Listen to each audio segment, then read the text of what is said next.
El barbero de Treblinka, por Santi Osakar.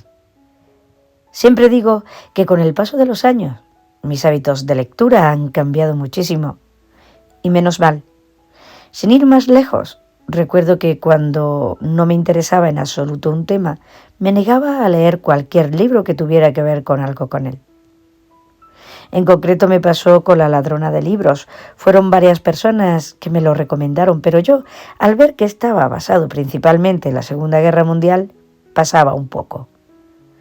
Ese tema nunca me había llamado la atención y no pensaba invertir ni un solo segundo de mi vida en leer un libro que tuviera algo que ver con los nazis. Pero ya os digo que, por suerte, eso ha cambiado.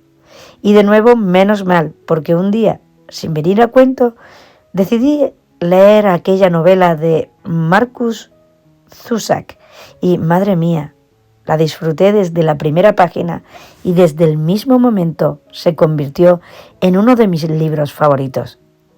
Ahí fue cuando me convencí a mí misma de que no podía ser tan cerrada de mente, que debía leer todo aquello que cayera en mis manos, tratara del tema que tratara. Así es que probablemente, de haberme llegado en aquella época el libro del que vengo a hablar hoy, lo hubiera rechazado sin ningún remordimiento. Y menos mal que el ser humano evoluciona y esas cosas, porque si no, no sé yo.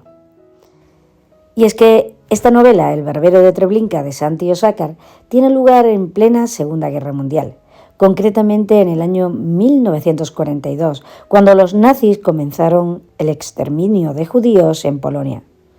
La acción principal de este libro tiene lugar en Treblinka, un sitio horrible donde miles y miles de judíos vieron cómo sus vidas les eran arrebatadas.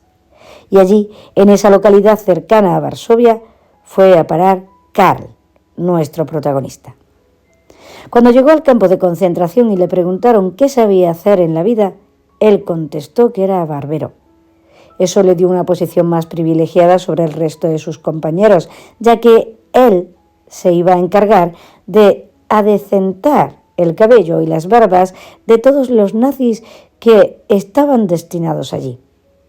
Será en ese ambiente donde él encuentre un refugio en el que aguardar el momento perfecto para huir, mientras que entre conversación y conversación se irá enterando de todas las cosas horribles que pasan en aquel lugar y de las cosas que él no quiere ni oír hablar.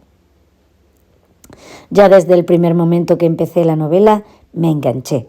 Esto es algo que me pasa poco, y menos con libros extensos como este, que tiene casi 500 páginas.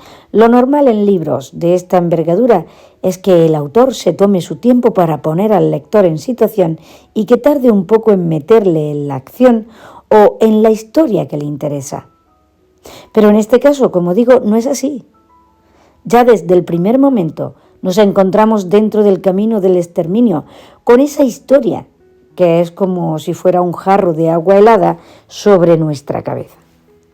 Después, poco a poco, conoceremos cómo era la vida de Karl antes de ser capturado, pero enseguida las aguas volverán a su cauce y seguiremos de lleno con la historia, siendo testigos de las horribles torturas, de las luchas de poder y las falsas esperanzas de los judíos que se agarran a la vida con todas sus últimas fuerzas. La narración, para mi gusto, es perfecta. Santi Osakar usa un lenguaje limpio y claro que está tremendamente cuidado. Los diálogos son abundantes y, aunque está narrado en tercera persona, los sentimientos de los personajes llegan al lector perfectamente. No os voy a engañar. A mitad de la lectura me pregunté qué tal hubiera quedado un narrador en primera persona. No hubiera sido una mala opción, pero habría tenido un riesgo: darle demasiada cercanía a la historia. Cuando algo está narrado en primera persona, la barrera entre el personaje y el lector desaparece y, con lo dura que es esta trama, yo no sé si hubiera sido capaz de continuar leyendo. Así que al final considero que ha sido un gran acierto. Aún así, le encuentro un pero, chiquitito, y es que la extensión de los capítulos más o menos se alarga durante unas 80 páginas y eso ha hecho que por momentos me agobiara un poco. Pero esta es una cuestión puramente de gusto personal, ya que yo normalmente leo de capítulo en capítulo, marcándome así los tiempos de lectura. Pero con El barbero de Treblinka me ha resultado imposible, ya que no quería dejar los capítulos a medias, pero había momentos en los que no podía permitirme leer 80 páginas del tirón. Y de ahí ese pequeño agobio, entre comillas.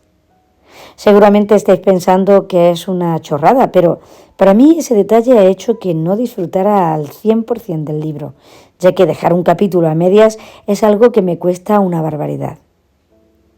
Aunque olvidemos eso, que como digo es algo que va con mi gusto personal y que no le resta calidad al libro. Y vamos a centrarnos en la historia en sí. Como dije al principio, la Segunda Guerra Mundial no es que sea un tema que me apasione especialmente.